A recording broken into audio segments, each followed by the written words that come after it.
ایک بزرگ تھے تو وہ کنویں پہ پانی بھرنے گئے تو ایک خاتون بھی مٹکے میں پانی بھر کے جانے لگی تو تھوڑا کیچڑ تھا، وہل تھا، تو ان کی نظر پڑی تو انہوں نے کہا کہ ذرا دھیان سے پاؤں نہ پھسل جائے۔ تو اس خاتون نے گھڑا رکھ دیا اور اس عالم سے مخاطب ہو کے کہنے لگی کہ میں اگر پھسل جاؤں گی تو کیا ہوگا؟ گھڑا ٹوٹ جائے گا، 2 آنے کا بازار سے اور لے آؤں گی، لیکن حضرت اگر آپ پھسل گئے تو کچھ نہیں بچے گا۔ عالم کا پھسلنا، عالم کا پھسلنا، ایک جہان کا پھسلنا ہے۔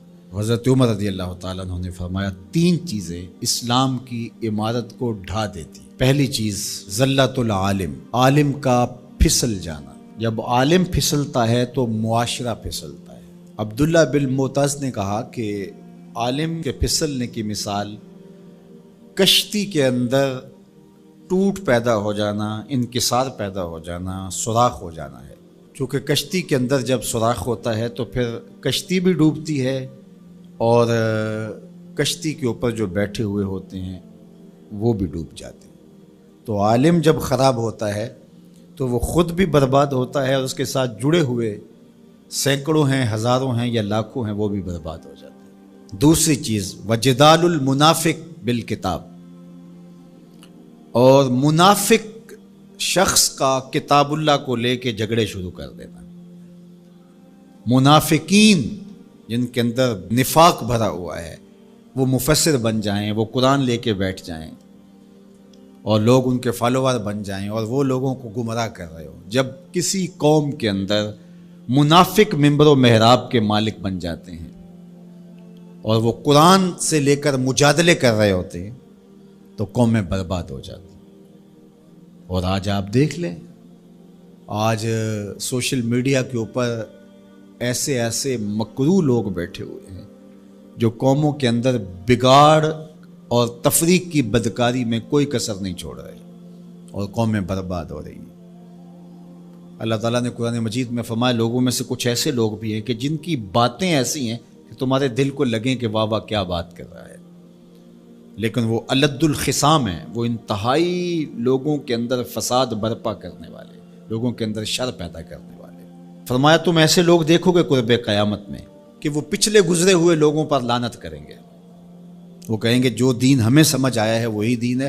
ماضی کے اندر بڑے بڑے محدث، فقیہ اور بڑے بڑے بزرگ، وہ کہیں گے ان کو کیا پتہ تھا، دین کی تو سمجھ ہمیں آئی۔ اور آج ہم دیکھتے ہیں کہ لوگ کہہ رہے ہیں کہ ہمارے جیسا تو کوئی زمانے میں ہے ہی نہیں، دین کا تو فہم ہی ہمیں ملا ہے، ماضی میں تو سارے لچھے بیچتے تھے، انہیں کیا پتا تھا دین کیا ہے، اور بزرگوں کی پگڑیاں اچھالی جانے لگی۔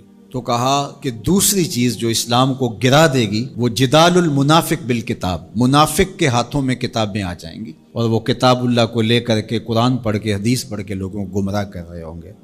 تیسری چیز وہ حکم الائمۃ المدلین، ان لوگوں کے ہاتھ کے اندر اقتدار آ جائے گا، ان لوگوں کے ہاتھ کے اندر قوت نافذہ آ جائے گی جو خود بھی گمراہ ہوں گے اور لوگوں کو بھی گمراہ کریں گے۔ جب یہ 3 چیزیں ہو جائیں، حضرت عمر نے فرمایا تو اسلام کی عمارت ڈھا دی جائے گی۔ جب فتوے حکمرانوں کی مرضی کے مطابق دیے جائیں گے اور وہ اپنی خواہش کے مطابق فتوے کا معیار طے کریں گے تو پھر نتیجہ وہی ہوگا جو اس وقت پوری دنیا کے اوپر مسلمانوں کا ہو گیا۔ اور آج اسلام دنیا کے اوپر غریب الوطن ہے، ایسا غریب الوطن کوئی نہیں ہے جیسا غریب الوطن اسلام ہے۔ 56-57 اسلامی ملکوں کے اندر بھی اسلام کو کہیں جائے پناہ نہیں مل رہی۔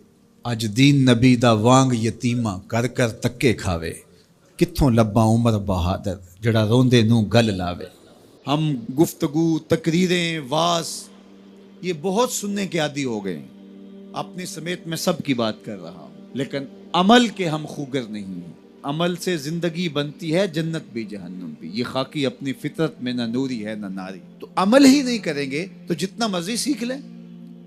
ایک بندہ روزانہ ڈاکٹر کے پاس جاتا ہے، اچھے سے اچھے ڈاکٹر کا روزانہ انتخاب کرتا ہے، پورا وقت دیتا ہے، فیس بھی ادا کرتا ہے اور اس سے نسخہ بھی لکھواتا ہے اور لا کے گھر میں دراز میں رکھ دیتا ہے۔ اگلے دن دوسرے ڈاکٹر کے پاس جاتا ہے اور اس کو ساری تفصیل بتاتا ہے، وہ اس کی تشخیص کرتا ہے، پھر تدبیر کرتا ہے، نسخہ لکھتا ہے، پھر وہ نسخہ لے کے آ کے گھر رکھ دیتا ہے اور تیسرے دن تیسرے ڈاکٹر کے پاس جاتا ہے۔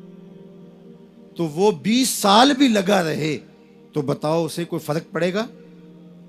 یار میں اچھے ڈاکٹروں کے پاس گیا ہوں، ان کے قیمتی ٹیسٹ میں نے کروائے ہیں جو انہوں نے بتائے ہیں، میاں دوائی کھائی ہے؟ کہا نہیں وہ میں نے کبھی نہیں کھائی.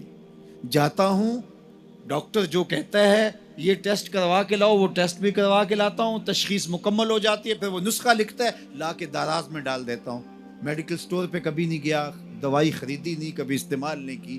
روزانہ ڈاکٹر بدل لیں لیکن اگر دوائی استعمال نہیں کریں گے تو کس طرح صحت پر کچھ اثر پڑ سکتا ہے؟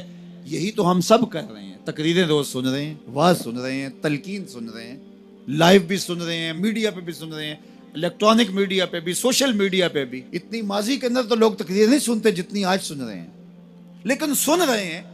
جس طرح ڈاکٹر سے دوا لکھوا لی اور لا کے دراز میں ڈال دی، یہ ساری چیزیں ہم سن رہے ہیں لیکن کبھی عمل کی طرف نہیں گئے. تو زندگی 20 سال جس طرح پہلے تھی آج بھی اسی طرح ہے، اور پوری امت کا یہ مزاج بن گیا ہے. لہٰذا امت جہاں 70 سال پہلے کھڑی تھی آج بھی وہاں کھڑی ہے، اس لیے کہ ہم نسخے اچھے اچھے لکھواتے ہیں لیکن کبھی عمل نہیں کیا. اگر عمل کے خوگر بن جائیں تو ہماری زندگی بدل جائے اور یہ امت مسلمہ جو پستیوں کا شکار ہے یہ عروج اور بانکپن کا نور پا جائے. تو عمل کے خوگر ہم اپنے آپ کو بنائیں. ہمارا صرف سماعت کی حد تک دین ہے. وہ ایک غیر مسلم نے اسلام قبول کر لیا، نوجوان تھا، تو ایک دن دوستوں کے ساتھ جو اس کے مسلمان دوست تھے کہیں کسی جگہ پہ گیا تو نماز کا وقت ہو گیا. تو لوگ گئے، جتنے بھی لوگ تھے انہوں نے جلدی جلدی نماز پڑھی جس طرح ہم پڑھتے ہیں، اور پڑھ کے آ کے وہ کھانے کی ٹیبل پہ بیٹھ گئے اور اس دوست کا انتظار کر رہے ہیں جو نو مسلم تھا. وہ آ نہیں رہا، آدھا گھنٹہ لگ گیا. آدھے گھنٹے کے بعد آیا تو سارے کوسنے لگے تو نے اتنا وقت لگا دیا. تو وہ رو پڑا. اس نے کہا کہ اصل تم مسلمان ہو، تمہیں پرابلم نہیں ہے، تمہیں مسئلہ نہیں ہے. میں نیا نیا مسلمان ہوا ہوں، تم تو پیدائشی ہو. وہ جو میں نے نماز کا سنا ہے کہ بالکل اپنے آپ کو حاضر کرنا ہے اور اس طرح ہاتھ اٹھانے ہیں، پھر کعبۃ اللہ کا تصور کرنا ہے، اور پھر پوری طرح سے جو خیال وسوسے آئے ہیں ان کو جھٹکنا ہے، یکسو ہونا ہے، پھر تصور کر کے ہاتھ باندھنے. تو مجھے اس پر کچھ وقت لگ جاتا ہے اور اس لیے لیٹ ہو گئی. اور تم تو ماشاءاللہ پیدائشی مسلمان ہو، تمہارے لیے تو یہ مسئلہ کوئی نہیں، تم تو ایسے جاتے ہو کھڑے ہو جاتے ہو. تو میں نیا نیا مسلمان ہوا ہوں تو میرے لیے 15-20 منٹ تو اس کام پہ لگتے ہیں. تو وہ بیچارے بڑے شرمندے ہوئے کہ ہم تو نماز بھی پڑھ رہے ہوتے ہیں اور دکان کا سودا بھی بیچ رہے ہوتے ہیں، ہم تو نماز بھی پڑھ رہے ہوتے ہیں، ہمارا خیال کہیں اور بھٹک رہا ہوتا ہے، ہم نے کبھی سوچا ہی نہیں ہے کہ ہم اس تصور کو پختہ کر لیں. اس نے بھولے انداز سے کہا اور وہ سچے دل سے کہہ رہا تھا تم پیدائشی مسلمان ہو، تمہیں تو مسئلہ ہی کوئی نہیں ہے، جاتے ہو یوں کھڑے ہو جاتے ہو، لیکن مجھے 10 منٹ 15 منٹ لگتے ہیں کعبۃ اللہ کا تصور سامنے لاتے ہوئے، خیالات کو جھٹکتے ہوئے. یہ پریکٹس ہے اسلام کی. ہم صرف رسمی مسلمان ہیں. اقبال علیہ رحمہ نے جب شکوہ کیا نا تو شکوے میں ایک بات یہ بھی کہی کہ وائز قوم کی وہ پختہ خیالی نہ رہی، برکے طبعی نہ رہی، شعلہ مکالی نہ رہی، فلسفہ رہ گیا، تلقین غزالی نہ رہی، رہ گئی رسم آزاں، روح بلالی نہ رہی، مسجد مرثیہ خواہیں کہ نمازی نہ رہے، یعنی صاحب اوصاف وہ حجازی نہ رہے. ہماری نمازیں، ہماری اذانیں، ہمارے عمل بس زبان سے ہی ہیں، روح تک اترے نہیں. دل مومن ہے تیرا نہ میرا، تو بھی نمازی میں بھی نمازی. جب تک اس کو نہیں بدلیں گے، کہتے ہیں کعبے گیا گل نہیں مک دیجئے دلوں نہ مکائیے. اس کو مسلمان کریں، اس کو درست کریں، اپنے عمل کو درست کریں.